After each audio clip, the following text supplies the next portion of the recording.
Muito bem, eu quero chamar a atenção de vocês para um detalhe.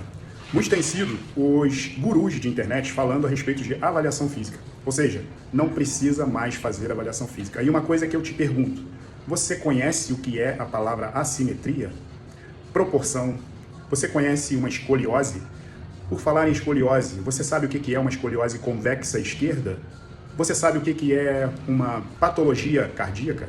Essas e outras coisas você não sabe. Então, como fazer uma avaliação de si mesmo? Como você se olhar no espelho e saber o que está em assimetria, o que está proporcional ou não está? Você sabe olhar para o seu corpo e saber essas diferenças? Por acaso você sabe olhar no seu corpo e saber qual é o seu percentual de gordura atual? São perguntas que você deve se fazer na hora que você ouve isso. Você, experiente ou não, você precisa de um outro profissional para te avaliar. Você não se autoavalia, experiente ou não. Por quê? Quando falamos de avaliação, não falamos somente de percentual de gordura. E quando falamos de percentual de gordura, qual é o método que vai te dizer que daqui a algum tempo houve uma diferença sim ou não do seu percentual? Ser experiente o suficiente para se olhar no espelho e saber quanto você tem de percentual de gordura, você pode saber que emagreceu por causa de uma roupa mais apertada. Mas esse emagrecimento foi devido a quê? A perda exatamente de gordura? Será que você teve ganho ou não de massa muscular? Se teve ganho e se teve perda de gordura, não é interessante para você saber cientificamente, com a metodologia correta, se aquilo ali realmente é verdade? Ou você vai ficar no achismo de olhar no espelho e ter a ideia de que sim ou não, perdeu gordura, ganhou massa muscular, ou não ganhou nada. É melhor para você isso? Então, vamos dizer que os gurus estão certos? Ou quem está certo é quem acompanha você no dia a dia? Porque é muito fácil lançar coisas na internet para lacrar.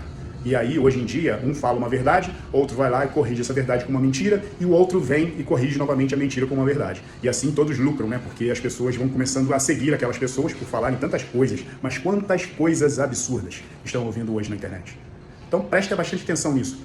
Você, quando entrar numa academia, você procura fazer avaliação física, porque o acompanhamento com as avaliações físicas vão te trazer, além de tudo, a tua parte psicológica, você saber realmente que você está tendo diferença ou não. Porque quando você tem diferenças e elas são comprovadas, como que você vai ficar com o seu psicológico? Positivo, você vai estar pensando, sabendo que aquilo que você está fazendo está dando resultado. Mas quando você não sabe, você fica chutando, será que eu estou tendo resultado ou não?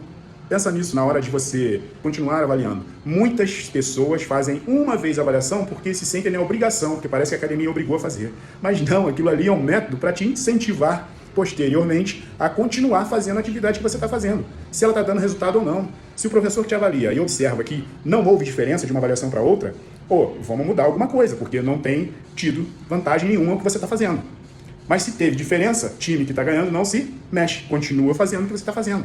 Isso tudo você só sabe com avaliação física feita realmente dentro de uma academia, seja bioimpedância, seja 7 dobras, seja 3 dobras, tá? Porque você precisa saber como você está. Não é simplesmente você olhar no espelho e saber como você está. Você não tem experiência para isso. E sai dessa bolha, porque essa bolha pertence a poucos. São atletas, são pessoas profissionais, que é o que você não é no momento. Uma avaliação física, nós também podemos saber, através das circunferências, se você tem uma assimetria de um lado para o outro. Por exemplo, tem um braço maior do que o outro, tem uma perna maior do que a outra. Então, não é só o percentual de gordura que nós vemos numa avaliação. Além do fato de, numa avaliação completa, você usar um protocolo de flexibilidade, é usado um banco, e você faz um protocolo de flexibilidade. O que isso vai adiantar para mim depois na hora de montar o treino? Se você tem algum encurtamento pela parte posterior, ou seja, glúteo, posterior de coxas, panturrilha, lombar, geralmente, nós temos encurtamentos nessas regiões.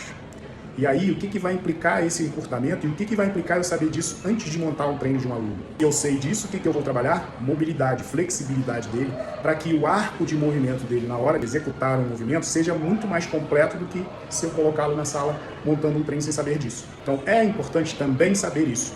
Além do fato, lógico, do percentual de gordura, que é o que vocês mais gostam de saber, para saber se estão dentro, se estão fora, se estão saudáveis ou não, né? Se vão alcançar o percentual ideal daqui a algum tempo, se vai ficar mais difícil, se alcançando, se você melhora mais ainda a sua condição de frequentar a academia, enfim, não é só percentual de gordura. E agora vem a parte mais importante de uma avaliação física feita por um treinador, no meu caso. Minha visão sempre foi, no momento de uma avaliação, eu saber qual é a proporção que a pessoa se encontra, se existe uma proporção dos membros superiores para os membros inferiores. E a partir de o meu olhar sobre isso, saber o que fazer para que essa proporção seja melhor ou trabalhe dentro da proporção que a pessoa já tem. Muitas vezes, o postural somente não me diz isso, porque o postural ele vai me falar certas coisas que a proporção seja diferente, entendeu? Então, na hora de montar o treino, quando eu tenho a noção dessa proporção, alguns grupamentos não precisam ser trabalhados da mesma forma que outros. O iniciante, ele é trabalhado tudo por igual, mas se eu começo a trabalhar com uma pessoa, se ele é iniciante, e eu já observo a desproporção de membros superiores para membros inferiores, ou a assimetria de um lado para outro, eu já começo o meu trabalho corrigindo essas assimetrias e essas proporções.